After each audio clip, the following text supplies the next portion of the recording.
YCP నాయకుల నిర్లక్ష్యంతో కడప జిల్లా ఒంటిమిట్ట చెరువుకు నీరు అందించడంలో గత 4 ఏళ్లుగా నాయకులు వైఫల్యం చెందారు. దీంతో మండలంలో నీటి సమస్యతో ప్రజలు, రైతులు ఇబ్బందులు పడుతున్నారని టీడీపీ సీనియర్ నాయకులు చెమర్తి జగన్మోహన్ రాజు, కొమరా వెంకటనరసయ్యతో పాటు మహిళా నాయకురాలు ఓబినేని సుబ్బమ్మ తెలిపారు.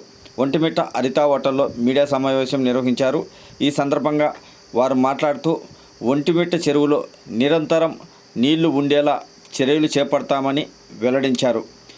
కొడుమలూరు ప్రాంతంలో ఉన్న శ్రీరామ ఎత్తిపోతల పథకాన్ని వారు పరిశీలించడం జరిగింది. వాళ్ళు గాలికి వదిలేశారో సుమారు 5,000 ఎకరాలకు ప్రత్యక్షంగా పరోక్షంగా నీరు అందించే ఈ చెరువుకు కనీసం 20 లక్షల రూపాయలు కూడా మెయింటెనెన్స్ పెట్టలేని దుస్థితిలో అధికారులు గతంలో ఉన్న ఆ 20 లక్షల రూపాయలను మంజూరు చేయించే సామర్థ్యం లేని ప్రజాప్రతినిధులు ఉండడం వలన ఈరోజు గడిచిన 4 సంవత్సరాలుగా ఒంటిమిట్ట చెరువుకు నీరు నింపలేకపోయినాం. ఈరోజు తీవ్రమైన దుర్భిక్ష పరిస్థితులు నెలకొన్నాయి. నిన్నటి దినం మేము ఒక వారం క్రితం మన జిల్లా అధ్యక్షులు రాజంపేట నియోజకవర్గ ఇన్ఛార్జ్ అయిన శ్రీ చెమర్తి జగన్మోహన్ రాజు గారికి ఒంటిమిట్ట మండల ప్రజల పక్షాన, రైతుల పక్షాన మేము విజ్ఞప్తి చేయడం జరిగింది. సమస్య తీవ్రతను గురించి ఆయనకు చెప్పడం జరిగింది. ఈ సమస్య పైన జిల్లా కలెక్టర్తో అప్పటికప్పుడు ఆయన స్పందించి మాట్లాడడంతో కలెక్టర్ గారు కూడా అపూర్వంగా స్పందించి ఈ మరమ్మతు పనికయ్యే ఖర్చును వెంటబడి రిలీజ్ చేస్తానని నేను ఈ విషయమై ఈ గారికి డైరెక్షన్ ఇచ్చానని చెప్పి నిన్నటి దినం కలెక్టర్ గారు జగన్మోహన్ రాజు గారికి స్వయంగా ఫోన్లో తెలపడం జరిగింది. ఆ తదుపరి శ్రీ జగన్మోహన్ రాజు గారు ఈ వెంకటరామయ్యతో మాట్లాడడం జరిగింది. రేపటి నుంచి ఒంటిమిట్ట చెరువుకు పంపింగ్ స్కీమ్కు అలాగే మూలన పడిన మోటార్ పనిని రేపు మరమ్మతు చేయించి ప్రారంభించేదానికి రేపు పనులు ప్రారంభిస్తారని చెప్పి తెలియజేసేందుకు తెలుగుదేశం పార్టీ పక్షాన ఈ పనికి శ్రద్ధ వహించి నిధులు మంజూరు చేయించిన జగన్మోహన్ రాజుకి ఒంటిమిట్ట మండల రైతుల పక్షాన తెలుగుదేశం పార్టీ పక్షాన నేను ధన్యవాదాలు తెలియజేస్తున్నా. అధికారులు మొద్దు నిద్రను వదలాలి. వెంకటరామయ్య గారు గతంలో పనిచేసిన విధంగా కాకుండా ఖచ్చితంగా ప్రజా సమస్యలపైన ఆయన స్పందించాలని చెప్పి ఈ గారు గతంలో వైఎస్ఆర్ ప్రభుత్వంలో 4 సంవత్సరాలు పనిచేశారు. ఆయన ఎక్కడేసిన గొంగలు ఎక్కడే ఉంది, సమస్య మాత్రం తీరలా. పలుసార్లు విన్నవించుకున్నా కూడా ఆయన స్పందించిన దాఖలాలు లేవు.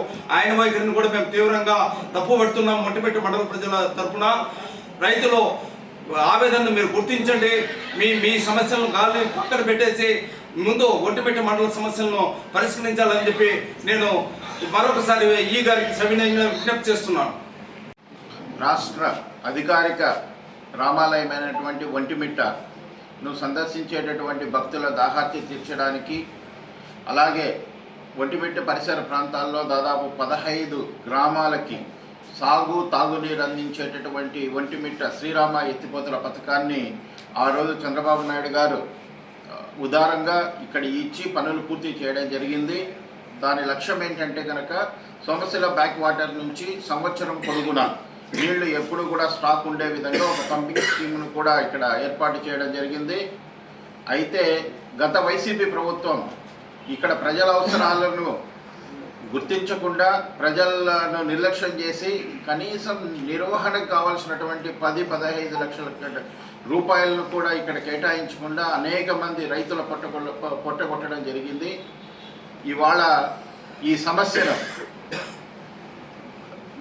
పత్రికలైనటువంటి ఈనాడు, ఆంధ్రజ్యోతితో పాటు ఇక్కడ ప్రజలందరూ కూడా మాకు కూడా రిప్రజెంట్ చేయడం జరిగింది. మేము వెంటనే కలెక్టర్ గారిని సంప్రదించారు. అప్పటికే పత్రికల యొక్క కథనాలు కూడా సార్ చూస్తున్నారు. వెంటనే స్పందించి మా రిప్రజెంటేషన్ కూడా తీసుకొని వెంటనే స్పందించి రేపటి నుంచి నిర్వహణకు కావాల్సినటువంటి నిధులు నేను ఇస్తాను, మీరు వెంటనే పనులు మొదలు పెట్టండి. మరమ్మతులు ఉంటే మరమ్మతులన్నీ పూర్తి చేసి వెంటనే ఒంటిమిట్ట చెరువుకు నీళ్లు ఇవ్వడం ఆదేశాలు ఇవ్వడం జరిగింది.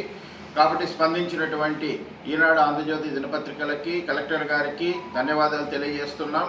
అలాగే త్వరలో ఈ ఒంటిమిట్ట సమస్యని ముఖ్యమంత్రి చంద్రబాబు నాయుడు గారికి, నారా లోకేష్ గారికి వద్దకు ఇవి తీసుకెళ్ళి దీన్ని శాశ్వతంగా ఎక్కడ కూడా నిర్వహణ లోపం ఉండే విధంగా, నిధుల లోపం లేకుండా ఉండే విధంగా దీనికి అత్యంత ప్రాధాన్యతనిచ్చి వచ్చే 5 సంవత్సరం పొడుగునా ఈ చెరువులో నీళ్లు ఉండే విధంగా, ఆ పథకం లక్ష్యాలు నెరవేరే విధంగా ఇక్కడ మేము పాటుపడతామని తెలియజేస్తూ మరొకసారి కలెక్టర్ గారికి ధన్యవాదాలు తెలియజేస్తున్నాం.